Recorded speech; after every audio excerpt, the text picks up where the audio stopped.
నమ్మకం అమ్మ లాంటిది. మా మీద మీ నమ్మకం మిమ్మల్ని తప్పకుండా అమ్మని చేస్తుంది.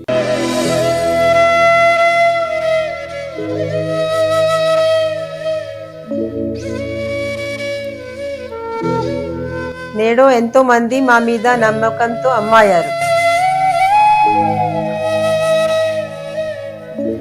మీకోసం అమ్మతనం ఎదురు చూస్తుంది. వివరాలకు సంప్రదించండి కిరణ్ ఇన్ఫర్టిలిటీ సెంటర్, హైదరాబాద్, బెంగళూరు, చెన్నై, ఢిల్లీ. మనం ఈరోజు చెప్పుకోబోయే టాపిక్ శత్రువులు మనకి పెరుగుతూ ఉంటారు. సో ఆ శత్రువులు మనం జన్మించిన లగ్నాన్ని బట్టి, మనం పుట్టినటువంటి నక్షత్రాన్ని బట్టి, మనకి పూర్వజన్మలో ఉన్నటువంటి కర్మలను బట్టి రుణము, రోగము, శత్రువులు ఏర్పడుతూ ఉంటారు. మరి ముందుగా మీరు మేషలగ్నంలో పుట్టారనుకుందాం. మేషలగ్నం వారికి అసలు శత్రుత్వాలు ఏ రూపంలో వస్తాయి, వాటికి ఎటువంటి దానాది కార్యక్రమాలు చేసుకుంటే బాగుంటుంది, లేదా ఏ మంత్రం చేసుకుంటే బాగుంటుంది, ఎటువంటి వాటి వల్ల వాస్తుపరంగా కూడా ఎటువంటివి చేసుకోవాలి, అండ్ అలాగే ఏ గ్రహం ఉంటే ఏ దానాలు ఇవ్వాలనేటువంటి పూర్తి విషయాలన్నీ కూడా నేను వీడియోలో చెప్తాను. ఎండింగ్ వరకు వీడియో చూడండి.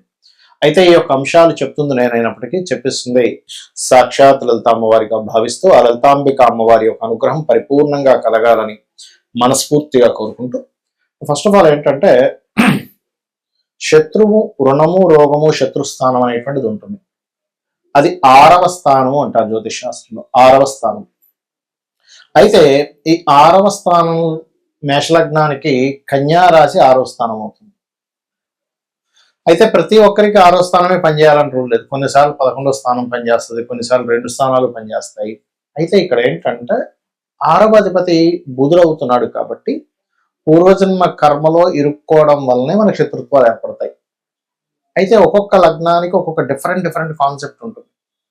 మీరు బంధువర్గంలో వారికి అప్పులు ఇవ్వడం ద్వారా, జాబ్ ఒక్కటే కాదు నేను బిజినెస్ కూడా చేయాలని అనుకోవడం మూలంగా, అయితే ఇక్కడ 2 విషయాలు.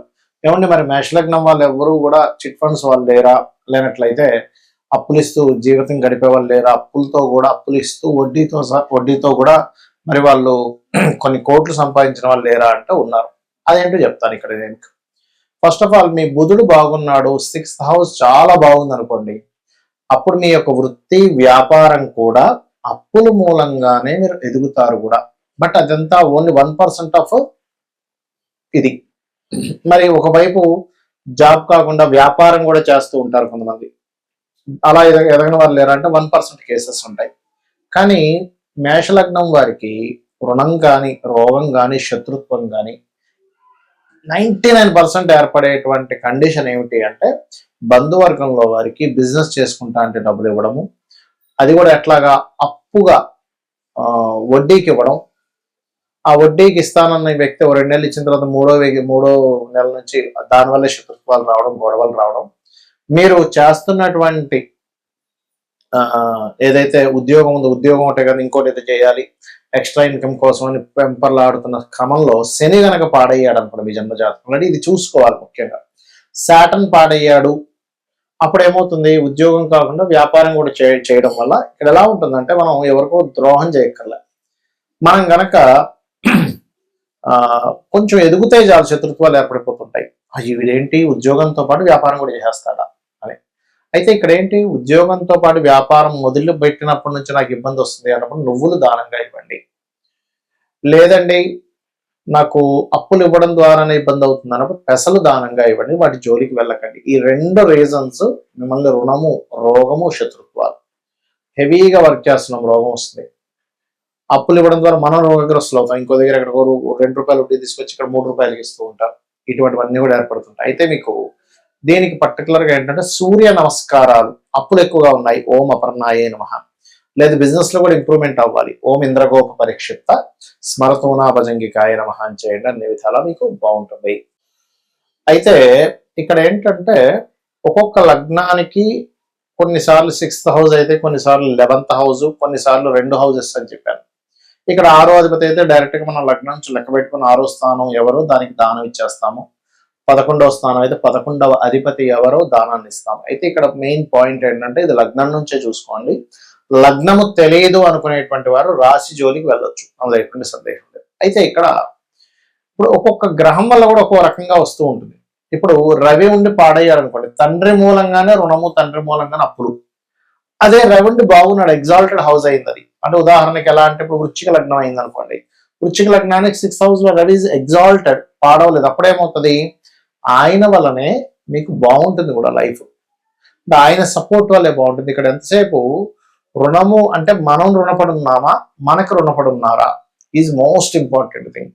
ఇలా ఎప్పుడైతే మనకు రుణపడి ఉన్నారు అనేటువంటిది ఎగ్జాల్టెడ్ ప్లానెట్స్ వల్ల వస్తాయి. ఎప్పుడైతే ఇప్పుడు ఎగ్జాంపుల్ అదే శని ఉన్నాడు అనుకోండి, వృశ్చిక లగ్నానికి 6లో శని ఉన్నాడు అనుకోండి, పని వాళ్ళు అంటే వీళ్ళ కింద వర్క్ చేసేటువంటి వర్కర్స్ వల్ల వీళ్ళు ఎక్కువ స్ట్రెస్ అవుతూ ఉంటారు. వాళ్ళ వల్ల ఇలా అవ్వడం, డిస్టర్బెన్సెస్ అవ్వడం, ఇవన్నీ కూడా జరుగుతూ ఉంటాయి అట్లా. అయితే ఇక్కడ ఏంటంటే మెయిన్గా గమనించవలసినటువంటిది, ఇక్కడ ఎప్పుడైతే మీకు రవి ఉండి పాడయ్యాడు అప్పుడు గోధుమలు దానంగా ఇవ్వండి. కేజీంబావు గోధుమలు, రెడ్ కలర్ క్లాత్. ఫస్ట్ అయితే 7 weeks ఇవ్వండి. వీలైనంత మటుకు సూర్య ఆలయాలకు వెళ్ళండి, తండ్రి యొక్క బ్లెస్సింగ్స్ తీసుకోండి. ఎందుకంటే వాళ్ళతోనే గొడవలు కూడా ఉంటాయి, వాళ్ళతోనే వాళ్ళ మూలంగానే లేదా వాళ్ళ బంధువర్గం మూలంగానే వస్తూ ఉంటారు. అయితే బంధువర్గం మూలంగా రావాలంటే ఎక్కువగా బుధుడు పాడవాలి 6వ స్థానంలో. 6లో కానీ 11లో కానీ బుధుడు పాడైతే అది 11వ స్థానం కూడా పాప అయితే, శుభుడైతే కాదు, పాపై పాడైతే గనక ఖచ్చితంగా బంధువర్గాలు అప్పుల వల్లే వస్తుంటాయి. అప్పుడు ఏంటి, పెసలు ఇవ్వండి. ఒకవేళ చంద్రుడు పాడయ్యాడు, 6వ స్థానంలో ఉన్నాడు లేదా 11వ స్థానంలో ఉండి పాడయ్యాడు, అప్పుడు బియ్యము దానంగా ఇవ్వండి. ప్లస్ గోవులకి కాస్త మీరు ముల్లంగి తినిపించండి, ఖచ్చితంగా బాగుంటుంది. అలా కాకుండా కుజుడు పాడయ్యాడు అనుకోండి, కుజుడు ఎక్కడ పాడవుతాడు, కర్కాటకంలో పాడవుతాడు. అంటే కుంభలగ్నం వాళ్ళకి అవుతుంది కుజుడు మెయిన్ గా పాడవడం, లేదా పాపగ్రహాలతో కలిసి ఉంటే అది ఎనీ లగ్న 6th house లో కనుక పాపగ్రహాలతో కలిసి ఉన్నాడు కుజుడు, దాన్ని ఆటోమేటిక్ గా పాడైనట్టు అర్థం. ఒక్కొక్కసారి డైరెక్ట్ గా కలవు గ్రహాలు, ఇండైరెక్ట్ గా. ఒక్కొక్కసారి ఎలా అంటే ఇప్పుడు కుంభలగ్నం వారికి సర్వసాధారణంగానే మనకి ఈ చంద్రుడు 6వ అధిపతి అవుతాడు, సో సలిత ఉంటుంది. కానీ సమ్ టైమ్స్ ఆ చంద్రుడు చూడడానికి బాగానే ఉన్నాడు కదా అనిపిస్తుంది, కానీ దృష్టి కూడా ఉంటుంది. అంటే ఇక్కడ మనం కన్సిడర్ చేయాల్సింది ఏంటంటే దృష్టి ఎలా ఉంది, దాని మీద గోచారం యొక్క గ్రహాల యొక్క స్థితి ఎలా ఉంది ఈజ్ మోస్ట్ ఇంపార్టెంట్, గుర్తుపెట్టుకోండి. ఈ రకంగా చూసుకోవాలి. అదేవిధంగా మరొక విషయం ఏంటంటే ఇక్కడ గమనించినట్లయితే ఈ చంద్రుడు మరియు అదేవిధంగా ఏదైతే బుధుడు ఉంటాడో, చంద్రుడు ఉన్నాడో, ఇందాక చెప్పినట్టుగా బంధువర్గం వారు అండ్ అట్లాగే పెసలు దానంగా ఇవ్వడం, బియ్యం దానంగా ఇవ్వడం చేయాలి. ఒకవేళ సమ్ టైమ్స్ గురువు ఉంటాడు పాడైపోయి, అది కూడా ఇప్పుడు మకర రాశిలో గురువు అనుకోండి నీచపడ్డాడు, లేదా గురువు గురుచండాల యోగంలో లేదా పాపగ్రహాలతో ఉన్నాడు, అప్పుడు గురువు పాడయ్యాడు అర్థం. అప్పుడు ఏం చేయాలి అంటే సింపుల్ గా ఏం లేదు. ఇక్కడ మీరు ఏంటంటే ఇలా ఉన్నప్పుడు శనగలు దానంగా ఇవ్వడం, దత్తాత్రేయుడు యొక్క ఆరాధన చేయడం, గోవులకి అరటికాయలు తినిపించడం చేస్తూ ఉన్నాయి. అదేవిధంగా శుక్రుడు అనుకోండి, స్త్రీల ద్వారా వస్తూ ఉంటుంది ఎక్కువగా ఇబ్బంది, శత్రుత్వాలు కానీ సుఖ వ్యాధులు రావడం జరుగుతూ ఉంటుంది. అలాంటప్పుడు బొబ్బర్లు దానంగా ఇవ్వండి. సమ్ టైమ్స్ శని వల్ల వచ్చినప్పుడు మాత్రం ఇది ఎక్కువగా రోగం మీద ఎఫెక్ట్ చూపిస్తుంటుంది. హెల్త్ బాగోలేదు, హెల్త్ వల్ల ఇబ్బంది పడ్డాము, హెల్త్ వల్ల ఎక్కువ స్ట్రెస్ అవుతున్నాము, ఇటువంటివన్నీ కూడా మీరు చూస్తూ ఉంటారు. ఇక రాహు గనకైతే కనబడదు, రీజన్ తెలియదు, రీజన్ అర్థం కాదు, కాబట్టి అట్లా ఉంటుంది. అండ్ అలాగే మరొక విషయం ఏంటంటే ఇక్కడ గమనించినట్లయితే కేతు గనకైతే కూడా, రాహుకేతులు ఇద్దరు కూడా అంటే సస్పీషియస్ గా ఎవరు చేస్తున్నారో అర్థం కాదు, శత్రుత్వం అట్లా ఏర్పడుతుంది. అలాంటప్పుడు మీరు రావి చెట్టు చుట్టూ ప్రదక్షిణాలు చేసుకోవడము, రాహుకేతువుల దగ్గర దీపారాధన చేయడము. ఒకవేళ కేతువు ద్వారానే మీకు ఇబ్బంది వస్తుంది అన్నప్పుడు పర్టికులర్ గా గణపతి ఆలయాలకు వెళ్ళడము, ముఖ్యంగా మనకి కాణిపాకం ఉంది, కాణిపాకం వెళ్ళడం, ఇటువంటివి చేస్తూ ఉండాలి. ఈ రకంగా కనుక మీరు చేస్తున్నట్లయితే ఖచ్చితంగా ఈ శత్రు బాధల నుంచి తప్పించుకోగలుగుతారు. బికాజ్ ఆఫ్ మనకేంటంటే మన చుట్టూనే శత్రువులు వస్తారంటే ఎలాగ తండ్రి, తల్లి, బంధువర్గం రూపంలో, ఫ్రెండ్స్ రూపంలో, కొలిక్ రూపంలో మనం వాళ్ళకి రుణపడి ఉన్నాం, వాళ్ళతో మనం పూర్వజన్మలో శత్రుత్వాలు పెట్టుకున్నాం, ఆ శత్రుత్వం తీర్చుకోవడానికి వచ్చారు. దీన్ని మనం గొడవ పెట్టుకోకూడదు, దాన్ని అర్థం చేసుకొని వీలైనంత మట్టుకు చర్చలతో తగ్గించేసుకోవాలి. అప్పుడే ఈ రెమెడీ చేసుకోవడం ద్వారా మీకు ఈ ప్రాబ్లమ్స్ అనేటువంటివన్నీ కూడా క్లియర్ అవ్వడం జరుగుతుంది, గుర్తుపెట్టుకోండి. సమ్ టైమ్స్ కొంతమందికి దానం ఇవ్వలేని పక్షంలో గోవుకి తినిపించవచ్చు, అయితే నువ్వులు మాత్రం తినిపించొద్దు.